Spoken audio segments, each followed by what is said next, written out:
สวัสดีครับพบกันอีกครั้งทาง Up Future Channel ครับสำหรับเรื่องราวของเราในวันนี้นะครับเราจะไปติดตามความก้าวหน้าของโครงการรถไฟฟ้าสายสีชมพูรถไฟฟ้าสายสีเหลือง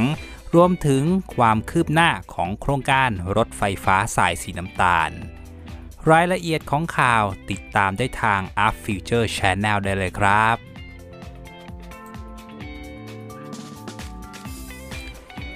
นายสุรพงษ์เลาหะอัญญากรรมการผู้อำนวยการใหญ่บริษัทระบบขนส่งมวลชนกรุงเทพจำกัดมหาชนหรือ BTSC เปิดเผยถึงความคืบหน้าโครงการก่อสร้างรถไฟฟ้าสายสีเหลืองช่วงลาดพร้าวสำโรงว่างานก่อสร้างล่าสุดจนถึงเดือนมีนาคม 2564 มีภาพรวมความก้าวหน้า 76.18% แยกเป็นงานก่อสร้างด้านโยธา 80.45% งานระบบรถไฟฟ้า 70.63%โดยในส่วนของงานระบบรถไฟฟ้าได้มีการเริ่มทดสอบการเดินรถไฟฟ้าสายสีเหลืองภายในศูนย์ซ่อมบำรุงหรือเดปโปนะครับซึ่งตั้งอยู่บริเวณทางต่างระดับสีเอี่ยมช่วงถนนศรีนครินทร์ตัดกับถนนบางนาตราดแล้วตั้งแต่เดือนมีนาคมที่ผ่านมาซึ่งการทดสอบดังกล่าวนะครับเป็นการทดสอบระบบตัวรถไฟฟ้าระบบควบคุมการเดินรถและระบบรางเป็นต้นซึ่งหากพบปัญหาจุดใดจะได้ดำเนินการปรับแก้ไขทั้งในส่วนของการก่อสร้างและการผลิตตัวรถไฟฟ้าที่จะนำมาวิ่งให้บริการให้มีประสิทธิภาพมากที่สุดซึ่งขณะนี้นะครับรถไฟฟ้าสายสีเหลืองได้ส่งมาถึงเมืองไทยแล้วจำนวน6ขบวนด้วยกันโดยขบวนที่ 7 จะส่งมาถึงในวันที่ 19 เมษายน 2564 ซึ่งตามแผนงานในปลายเดือนเมษายนนี้จะเริ่มนำรถไฟฟ้ามาวิ่งทดสอบด้านนอกโดยจะวิ่งไปกลับระหว่างเดโปกับสถานีวัดศรีเอี่ยมโดยตั้งเป้าจะเปิดให้บริการการเดินรถช่วงแรกจากสำโรงถึงลาดพร้าวบริเวณซอยภาวนาในปลายปี 2564 ส่วนช่วงจากสถานีรัชดาลาดพร้าวนะครับยังติดปัญหาเรื่องการเข้าพื้นที่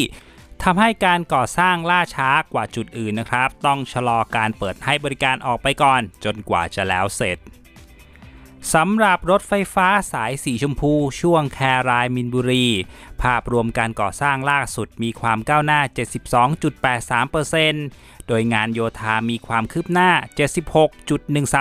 76.135%งานระบบรถไฟฟ้า 68.73%ขณะนี้รถไฟฟ้าสายสีชมพูส่งมอบถึงไทยแล้วจำนวน7ขบวน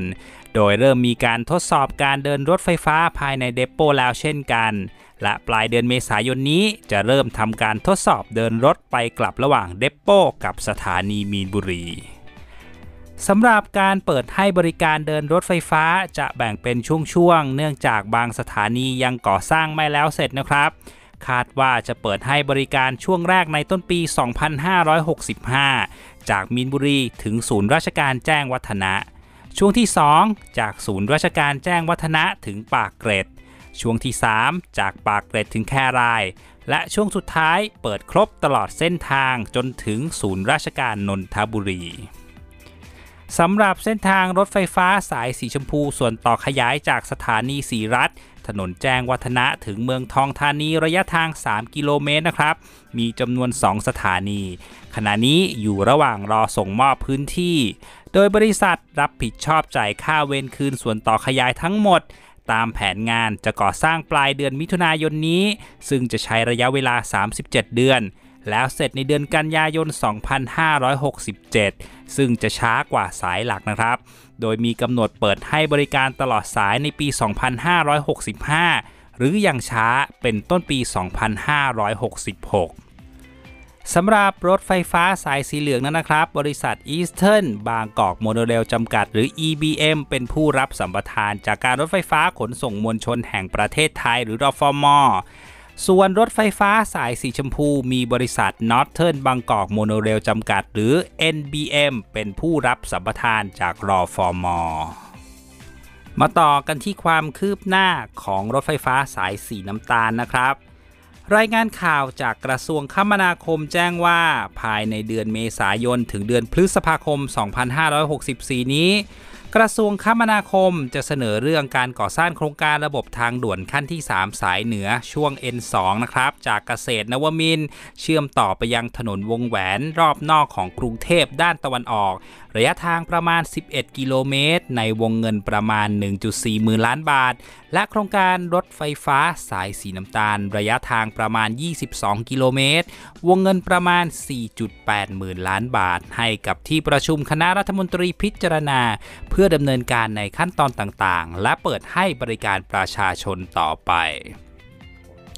รายงานข่าวจากกระทรวงคมนาคมยังได้แจ้งต่ออีกว่าเมื่อช่วงต้นเดือนเมษายนที่ผ่านมานายศักดิ์สยามชิดชอบรัฐมนตรีว่าการกระทรวงคมนาคมได้เชิญหน่วยงานที่เกี่ยวข้องได้แก่การทางพิเศษแห่งประเทศไทยการรถไฟฟ้าขนส่งมวลชนแห่งประเทศไทยและสำนักงานนโยบายและแผนการขนส่งและการจราจรหรือสนข.มาร่วมประชุมเพื่อเร่งรัดการดำเนินงานของทั้ง2โครงการนะครับโดยเฉพาะโครงการทางด่วน N2 ที่นอกจากจะเป็นโครงการที่เชื่อมต่อการเดินทางฝั่งตะวันออกและฝั่งตะวันตกของกรุงเทพจะช่วยแก้ปัญหาการจราจรที่ติดขัดแล้วยังช่วยลดภาระดอกเบี้ยจากกองทุนรวม Thailand Future Fund ที่ทางการทางพิเศษต้องแบกรับปีละประมาณ 1,300 ล้านบาทจากการระดมทุนมาก่อสร้างโครงการดังกล่าวด้วยรายงานข่าวจากกระทรวงคมนาคมยังแจ้งเพิ่มเติมอีกนะครับว่าสำหรับโครงการรถไฟฟ้าสายสีน้ำตาลนั้นสาเหตุที่ต้องเสนอควบคู่ไปกับโครงการทางด่วน N2 เนื่องจากตามระเบียบจัดซื้อจัดจ้างของกระทรวงการคลังระบุว่าก่อนจะก่อสร้างอะไรต้องได้รับการอนุมัติแหล่งเงินก่อน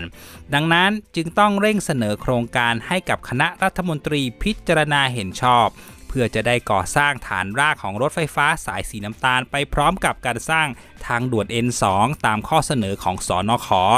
ซึ่งคณะกรรมการจัดระบบการจราจรทางบกหรือคจร.เห็นชอบแล้วนะครับ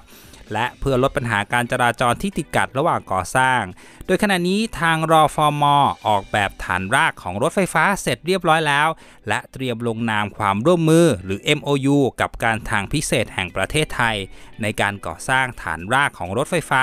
ซึ่งมีช่วงทับซ้อนกันประมาณ6กิโลเมตรสำหรับโครงการก่อสร้างรถไฟฟ้าสายสีน้ำตาลช่วงแครายลำสาลีนะครับมีระยะทาง 22.1 กิโลเมตรในวงเงินลงทุน 4.8 หมื่นล้านบาทรูปแบบการลงทุนแบบ PPP Net Cost ระยะเวลาสัมปทาน 30 ปีจำนวน 20 สถานีนะครับ